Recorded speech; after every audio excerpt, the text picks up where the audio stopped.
Most people cross a doorway like it's nothing. They barrel in mid-scroll, still inside whatever argument or fantasy was on their phone, and then wonder why the room handles them like background noise. They arrive as a blur, thoughts scattered, body collapsed, eyes begging the room to tell them who to be. When you enter like that, you don't just look powerless. You've already given your power away before anyone even sees your face. Machiavelli understood that bravery isn't a gift. It's a decision repeated until it looks natural. Nature creates few men brave. Industry and training makes many.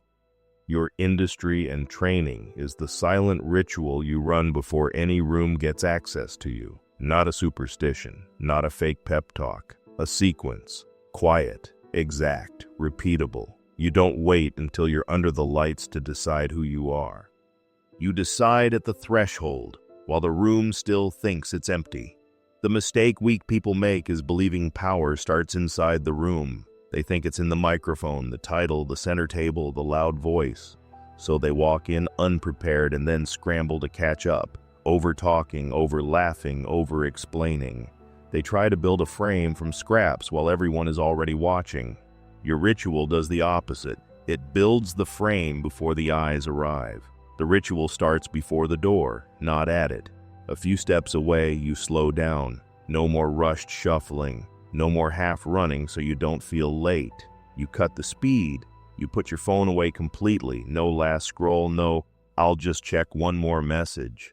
The device goes dark before the room sees you because the room will not be the third tab in your attention.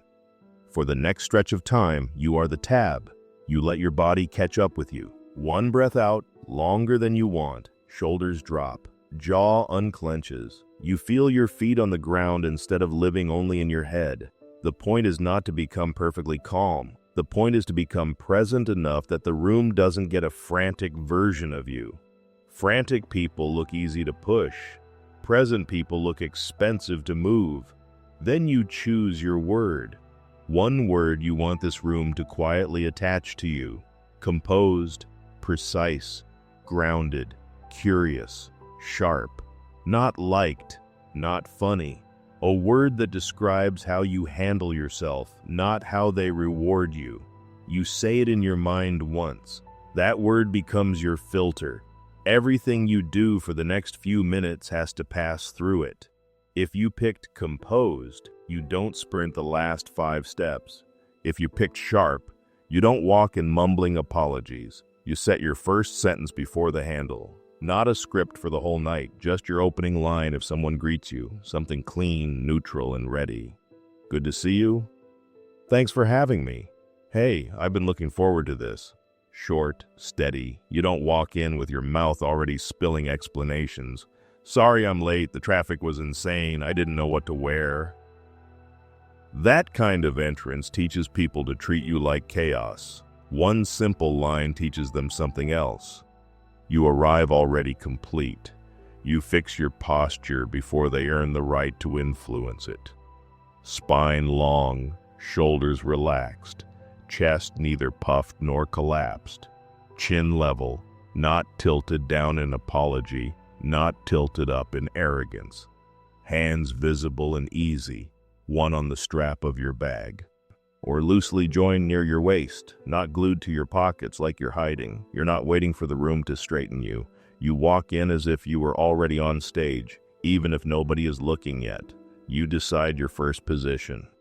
Most people walk through the doorway and let their anxiety throw them somewhere. Straight to their phone, straight to the bar, straight to the loudest cluster, straight to the darkest corner. You do not improvise your landing. You pick it in advance. I'll enter. Walk 3 steps to the right, stand where I can see the room and breathe for 10 seconds. Or, I'll go greet this specific person first. Or, I'll head toward the side with more light, not the corner where I disappear. Tiny practical choices, but they stop you from being tossed around by your nerves. You strip the room of its imaginary courtroom power. Before you touch the handle, you remind yourself, these are just people. Not a jury, not gods, not a scoreboard. They are all busy beating themselves up inside their own heads. Some are better at hiding it, that's all. Your anxiety will try to tell you they're united in judging you. Your ritual answers. They're united in worrying about themselves. You are not walking into a verdict. You're walking into a collection of separate fears. That thought doesn't make you arrogant. It makes you accurate. Machiavelli wrote, "Whosoever desires constant success must change his conduct with the times." Your ritual is exactly that, a change in conduct before every entrance.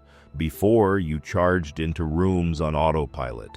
Same hunched shoulders, same forced smile, same panicked glance. Now you adapt. Not to please them, but to stop betraying yourself at the door.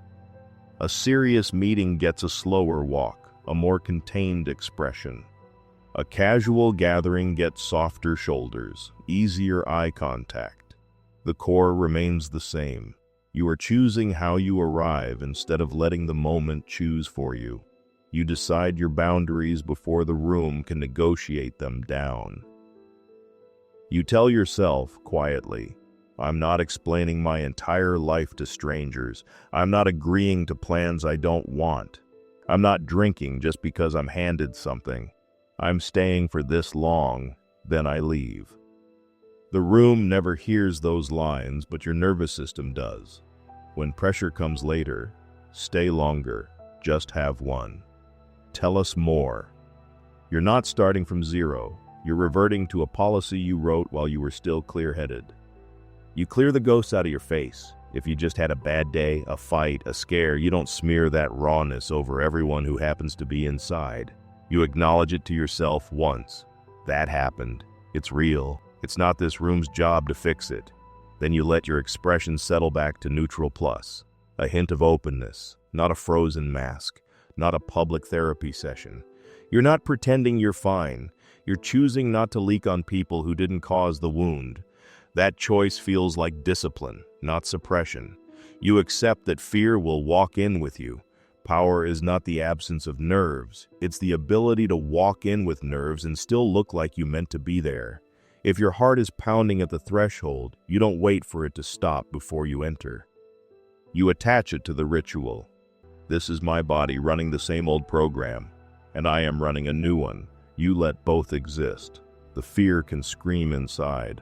The body still moves through the doorway on your timing, not on the panics. The handle becomes a line in the sand. On one side, your private chaos, the fight you had, the doubts, the noise. On the other, your role, your word, your policy. You don't need to be perfect to cross that line. You just need to be deliberate once. Hand on the door, you do a final check. Phone away, word chosen, first sentence ready, posture set, boundaries remembered. Then you go. No more delay loops, no more 10 extra fake rituals to avoid the one real one, entering. From the outside, it looks like nothing special. Someone paused, put something in their pocket, straightened slightly, and walked in. But human beings are radar. They feel the difference between someone who falls into a room and someone who arrives. That difference is not genetics, destiny, or luck. It's a ritual nobody saw. You're not using this ritual to dominate or manipulate people. You're using it to stop donating your power to every space you enter. You're putting your own mind and body in order before you ask any room to take you seriously. That's not cruelty, that's self-respect. The law is simple. The scene you run before the room ever sees you decides half of what the room will ever see. If you stumble across the threshold half present, half apologizing, the night will keep you in that shape. If you cross it like someone who already knows how they will stand, speak, and leave, the room has to adjust around that. The doorway is the hinge between your private world and the room's story. Most people treat it like a hallway.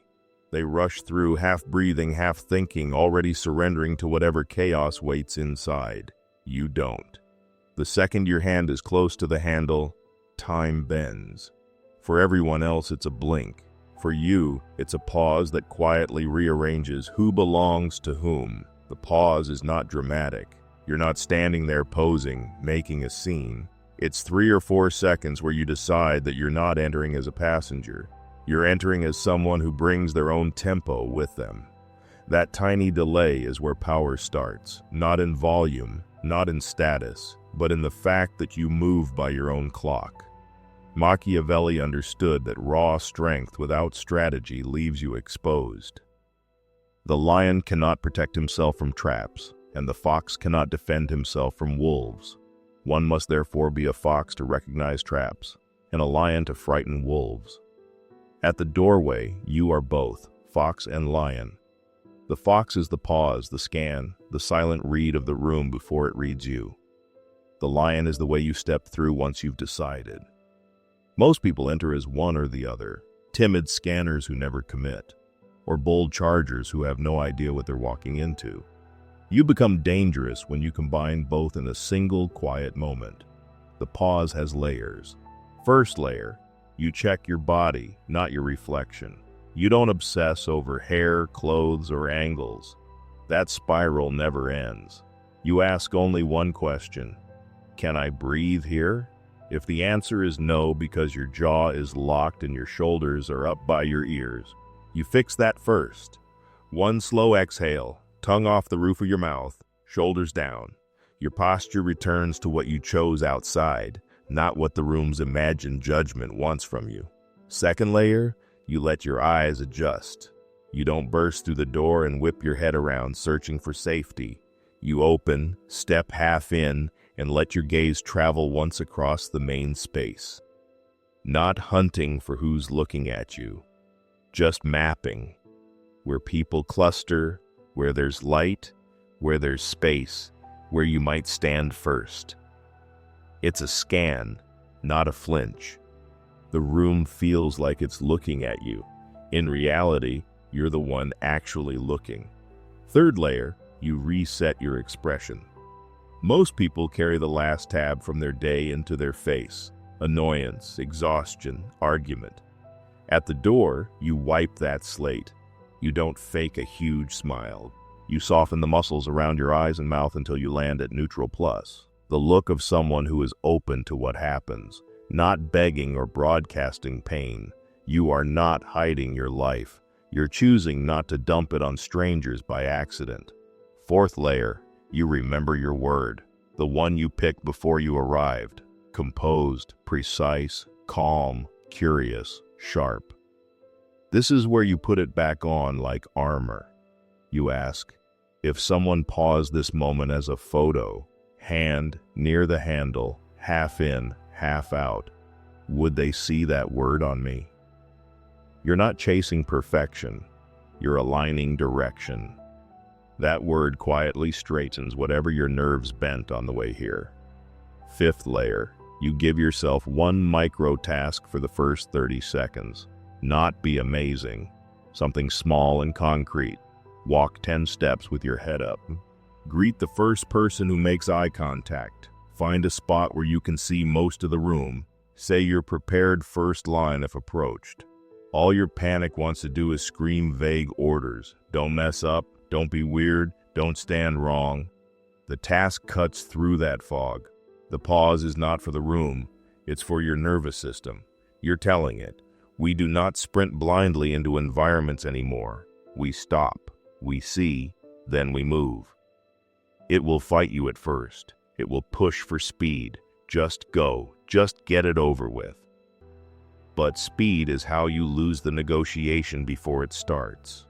The ones who want to pull you around love people who rush over thresholds without thinking. You keep the pause subtle. No long freezes blocking the entrance. No dramatic breathing exercises in the middle of a doorway. You shift slightly to one side if you need an extra second, hand lightly on the frame or your bag, eyes working while your body stays relaxed. To everyone else, it looks like a momentary adjustment. To you, it's a silent council meeting where you and your instincts align. You also use the pause to strip away fantasy. Your imagination loves to inflate rooms into thrones. Important people, important judgments, important opinions about you. At the door, you puncture that bubble. One clean line in your head. This is just a room. Not to downplay opportunities, but to remind yourself that the air, the walls, the bodies in here are made of the same nothing as every other place you've survived. You're not walking into fate. You're walking into another temporary scene. Machiavelli knew greatness doesn't happen in safe routines. Never was anything great achieved without danger. The danger here is not violence, it's exposure. Letting people actually see you instead of hiding behind constant rushing, jokes, or apologies. The doorway pause is how you face that small danger on purpose. You're not trying to eliminate risk. You're taking control of the first slice of it, how you step into it. You don't use this moment to script the entire night. That's how you freeze. The ritual is small by design. You decide your word, your first line, your first position. That's it. Everything beyond that is adjustable. You're not trying to puppeteer the room. You're anchoring yourself so you don't get yanked by every loud voice and every stray look. You accept that the room might not respond perfectly. Some people will barely notice you. Some will be wrapped in their own dramas. Some might give you nothing back when you greet them. The pause doesn't guarantee applause. It guarantees that their reactions land on someone who chose how to arrive, not someone who stumbled in still in pieces. That difference matters later, when you decide who gets more access to you and who doesn't. You also protect yourself from overusing the pause as a hiding place. It's a ritual, not a delay loop. You don't stand in the hall readjusting your bag, your phone, your hair, your breath 10 times to avoid going in. You run the sequence once, maybe twice if you're really rattled, and then you cross. The doorway only belongs to you for a moment. Use it, then move. People like to say first impressions matter, as if that's a curse on the anxious and a blessing on the naturally smooth. Your ritual turns that cliché into something you can control. Your first impression is no longer an accident created by adrenaline. It's the product of a few quiet decisions nobody saw. Even if your voice shakes later, even if you feel awkward during small talk, your entrance already told the room something different about you. This person doesn't arrive by accident. The law is simple. Most people hand the room their frame at the door.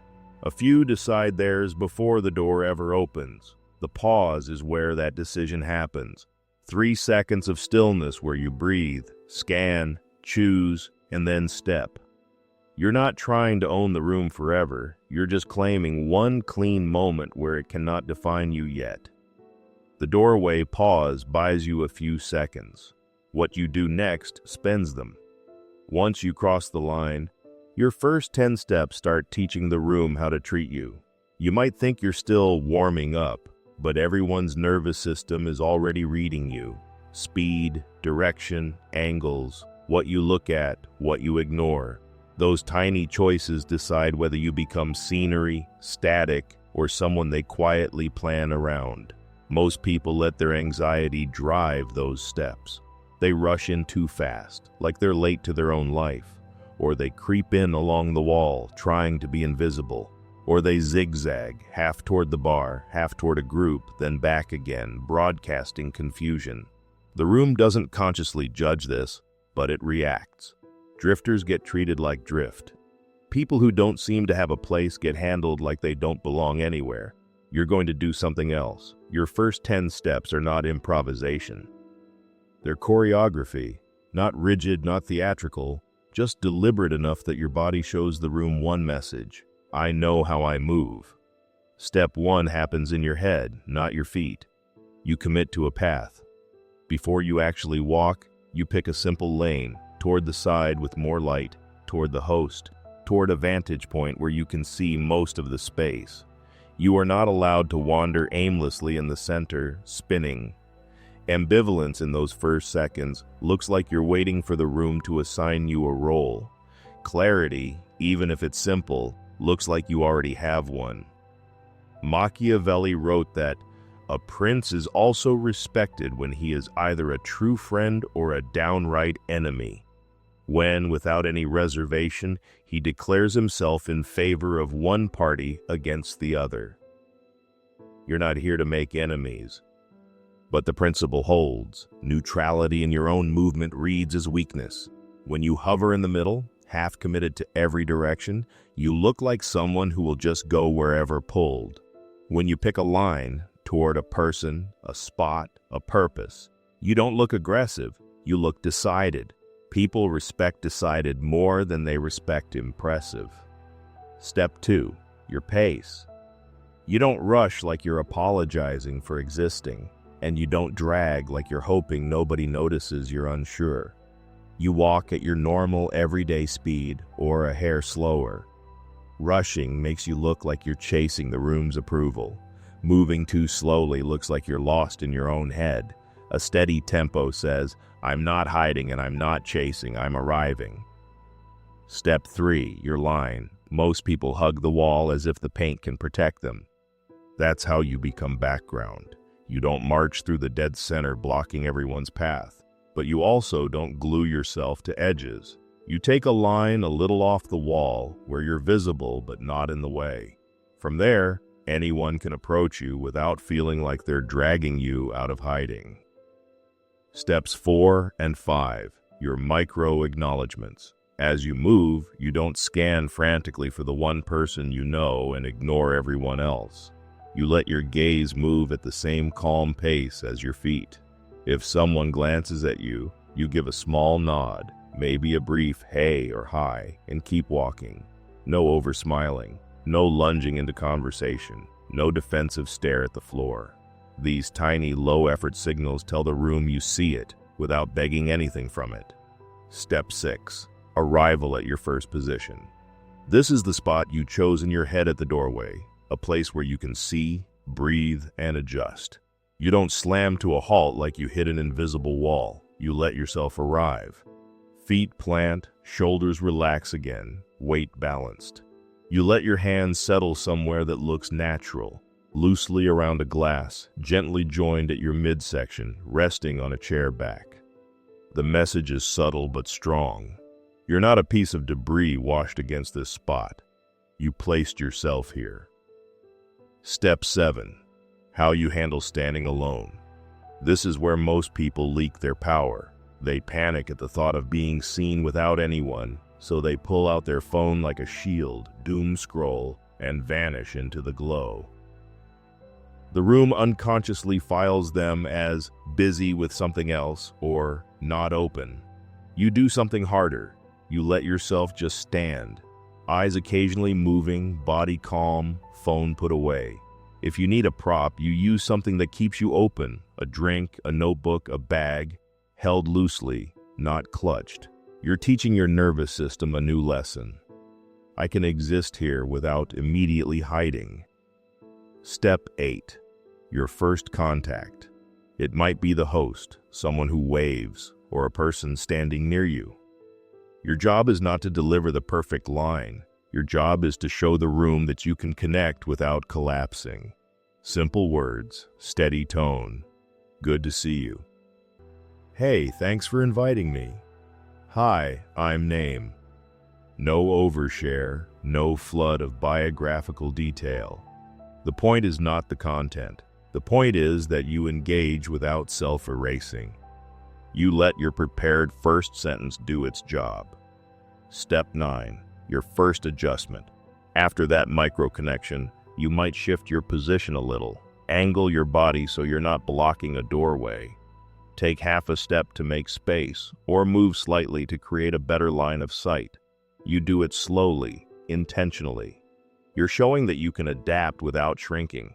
Every time you move calmly instead of nervously darting, you reinforce the story that you are in control of your own placement. Step 10. You settle into observation instead of self-attack. This is where your earlier rituals link up. You're inside now. Your heart might still be fast. Your thoughts might still criticize every move. But instead of asking, "Do I look stupid?" you reach for the questions you trained. Who looks comfortable? Who's talking to whom? Where is their space? The energy that used to turn inward as self-hate now flows outward as awareness. The room feels less like a judge and more like a map.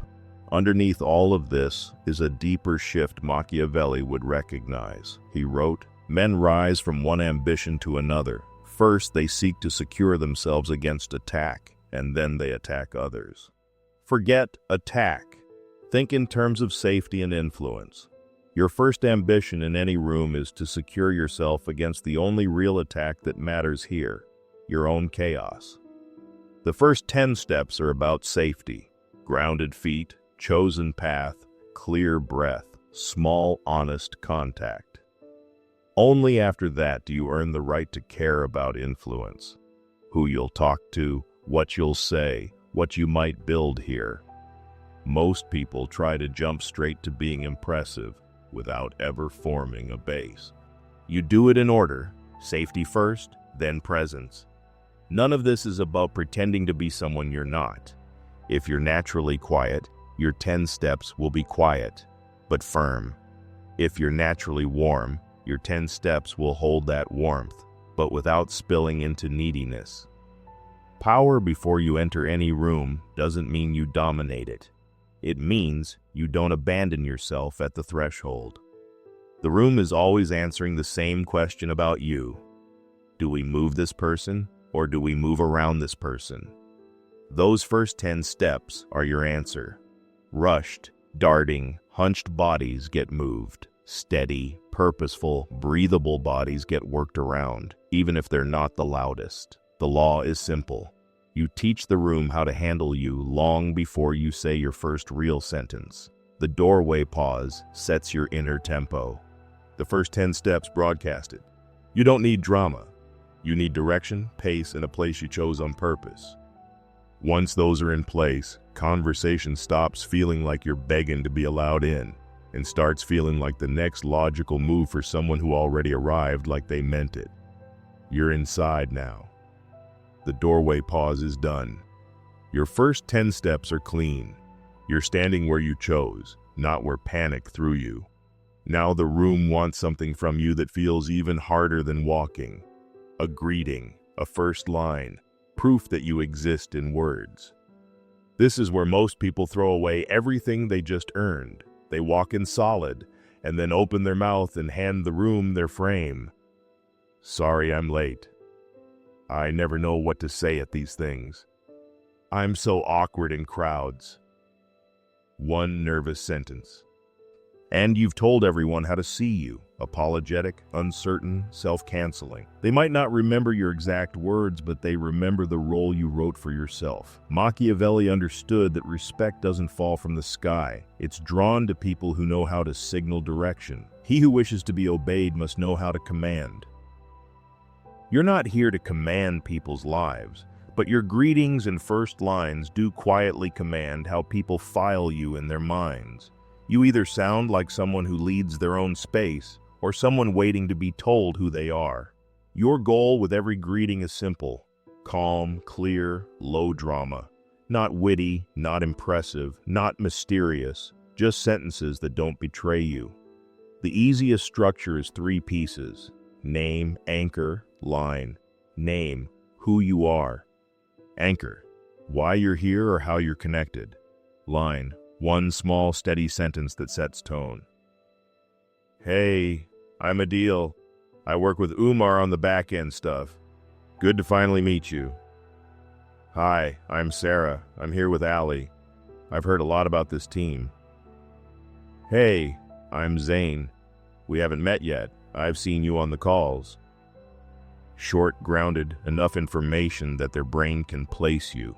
No life story, no apology for existing.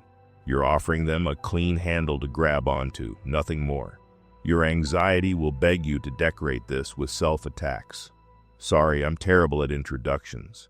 I'm probably the most awkward person here. I never know what to say at these events. You don't say any of that out loud. Those lines feel honest, but they train people to treat you like a joke or a project. You're allowed to feel whatever you feel inside. Your first duty to yourself is not to weaponize your own mouth against you. Your tone does half the work for you. Most people push their voice higher when they greet someone new, as if asking permission to take up sound. You do the opposite. You let your voice rest in the lower, steadier part of your natural range. Not fake deep, not aggressive, just a little slower, a little more anchored.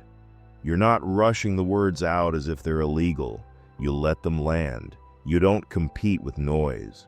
If the room is loud, you lean in a little, speak clearly, then lean back. No shouting across distances, no frantic repeating the same sentence 4 times. If they truly can't hear you, you move closer and try once more. If it still doesn't land, you smile, shrug lightly, and let it go. You're not auditioning for most heard person. You're teaching your own body that you won't thrash for attention. You keep your first questions simple and real. Everyone defaults to the same lifeless openers. So what do? Isn't it hot in here? Been here long? You don't need to reinvent language. You just need to sound like you're actually awake. How do you know the host? What pulled you into this project? What's been the best part of this so far for you? Short, open, calm. If they give one-word answers, you don't interrogate them into liking you. You offer 1 or 2 follow-ups. If the energy stays dead, you let the conversation die gracefully instead of dragging it for proof that you tried hard enough. Respect includes respecting your own effort. Machiavelli knew how easily most people get fooled by surfaces, so the vulgar crowd always is taken by appearances, and the world consists chiefly of the vulgar. Your greetings and first lines are part of that appearance. The crowd doesn't know your history, your struggles, your inner work. It sees your entrance, your first steps, and the first words out of your mouth. You can complain about how unfair that is, or you can use it. A simple, composed, "good to see you" at the start of a meeting often does more for your reputation than 10 brilliant points later, if those first seconds frame you as someone settled instead of scattered. You also use greetings to set limits without drama. You don't have to explain your entire schedule to signal that your time matters. "Good to see you. I can hang for a bit before I head out. Hey, I'll stay for 1 round. I've got an early morning."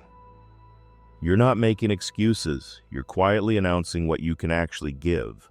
People might push, "Come on, stay longer," but you've already written your boundary into the scene. Later, when you leave, you're not bailing. You're doing exactly what you said.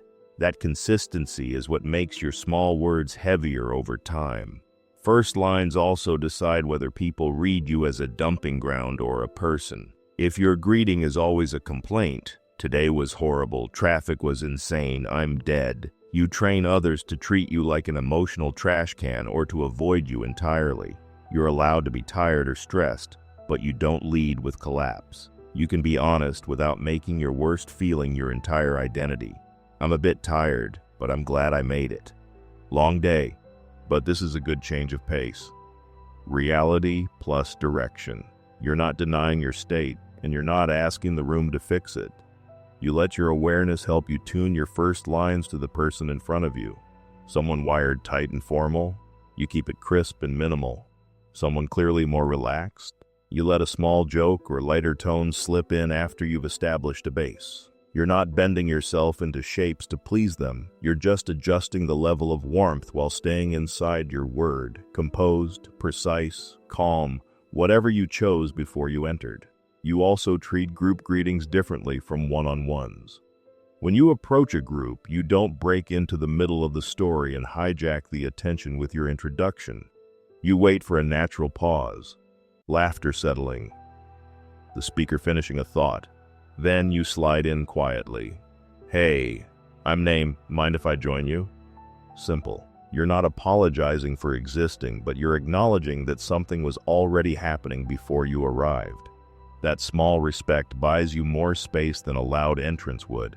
If no one makes room, or if they respond with stiff, closed body language, you don't stand there burning. You give it a few beats, add one small comment, and if nothing changes, you exit gently.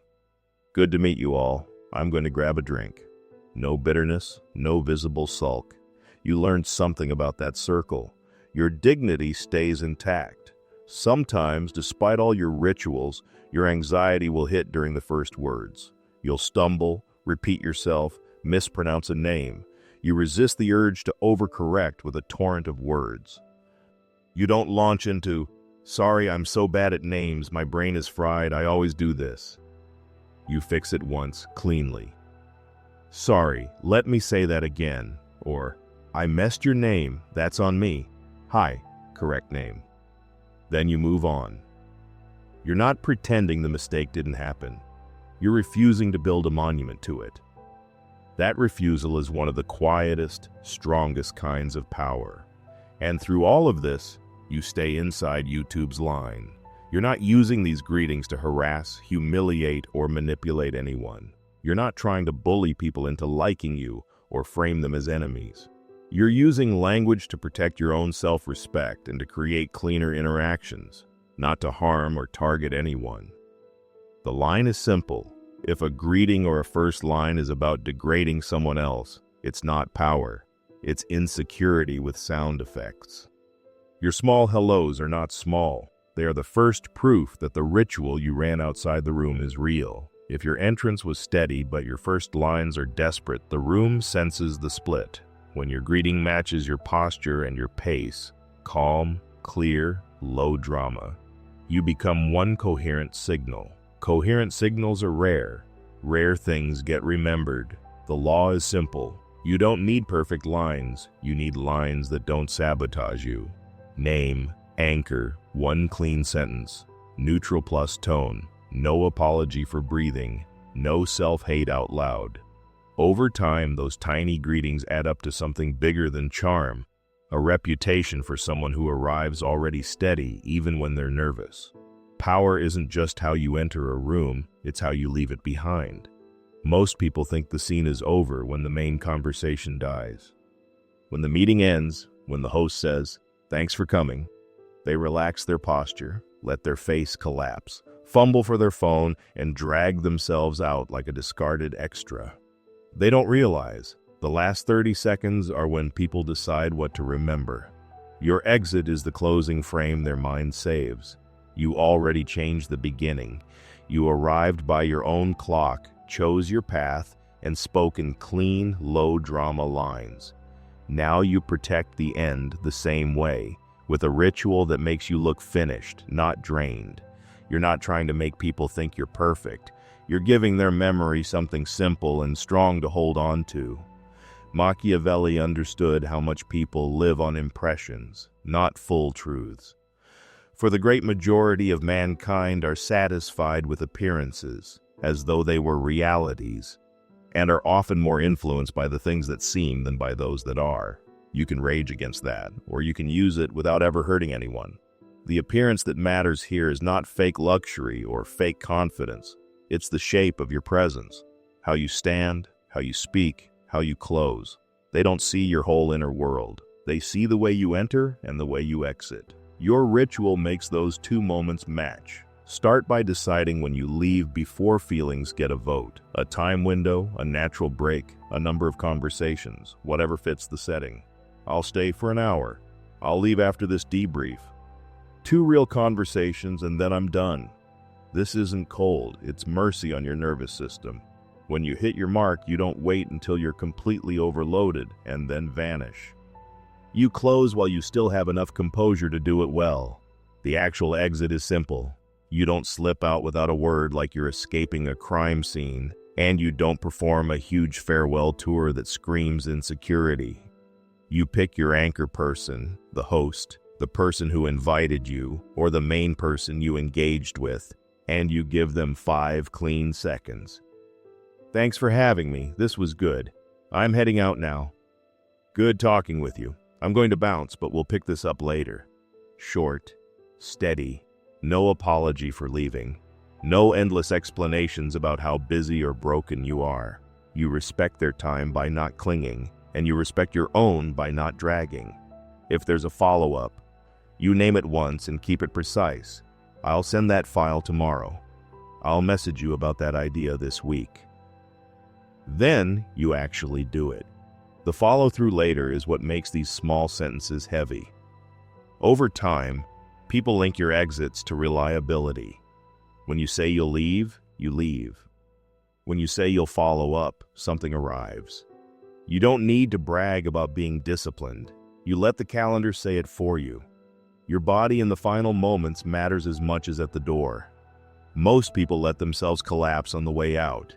Shoulders sagging, face dead, eyes back on the phone before they've even cleared the room. You don't switch off just because you're done. You walk out at the same calm pace you walked in, eyes still awake enough to give small nods or goodbyes if you catch someone's gaze. You're not on stage. You're just consistent. The room reads that consistency as this is who they are, not that confidence was an act. Ending a difficult interaction follows the same rule. You don't need dramatic speeches or pointed exits. If a conversation turned tense, you don't escalate with sarcasm or use the moment to humiliate anyone.